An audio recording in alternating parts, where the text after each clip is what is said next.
semuanya, perkenalkan nama aku Dian Kera Angelin Syadari dari kelas 10. Hari ini saya akan menjelaskan bagaimana perubahan sosial pasca revolusi Prancis dapat melahirkan sosiologi. Revolusi Prancis terjadi pada kurun waktu 1789 hingga 1799 silam.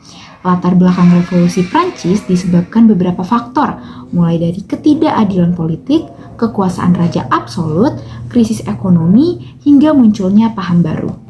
Di Prancis, masa tersebut pemegang peranan penting bidang politik ada di kaum bangsawan.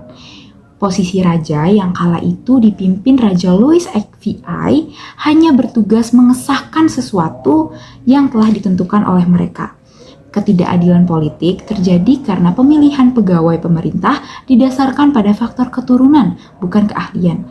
Akibatnya, administrasi negara menjadi kacau dan digerogoti tindakan korupsi. Di sisi lain, keuangan kerajaan begitu buruk, sebab kehidupan raja dan para bangsawan cenderung hedonis dan penuh kemewahan.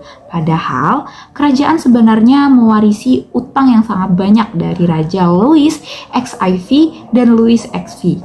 Kerusakan sistem politik dan ekonomi membuat kalangan filsuf vokal, terutama dalam hal menciptakan teori-teori baru.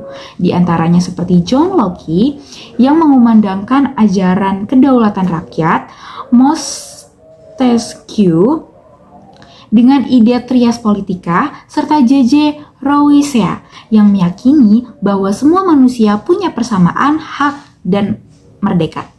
Puncak revolusi Prancis terjadi pada tanggal 14 Juli 1789 ketika rakyat menyerbu dan meruntuhkan penjara Bastille yang di bawah dukungan tentara nasional pimpinan Lafayette. Dalam peristiwa tersebut, Raja Louis XVI melarikan diri ke luar negeri. Rakyat memanfaatkan keadaan itu untuk membentuk pemerintahan baru yang demokratis. Lantas, apa hubungan revolusi Prancis dengan lahirnya sosiologi? Revolusi Prancis memunculkan berbagai dampak di berbagai bidang, termasuk aspek sosial, sistem feodalisme yang meliputi bangsawan, gereja, dan warga Prancis digantikan dengan sistem baru yang ditentukan berdasarkan spesialisasi kerja seperti cendekiawan, perusahaan, dan petani.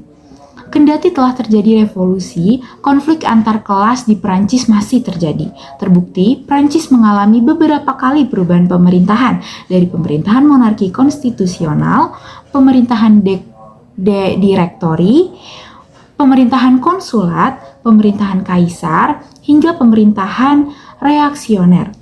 Auguste Comte melihat bahwa masyarakat Prancis pada abad ke-19 tidak mengetahui cara mengatasi perubahan pasca revolusi, termasuk hukum yang bisa mengatur tatanan sosial masyarakat baru.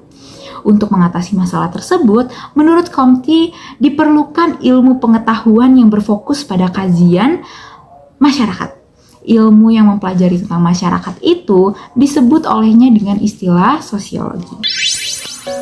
Sekian penjelasan dari saya bagaimana lahirnya sosiologi pasca revolusi Prancis.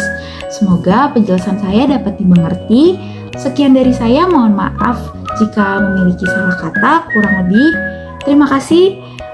Wassalamualaikum warahmatullahi wabarakatuh. Dadah.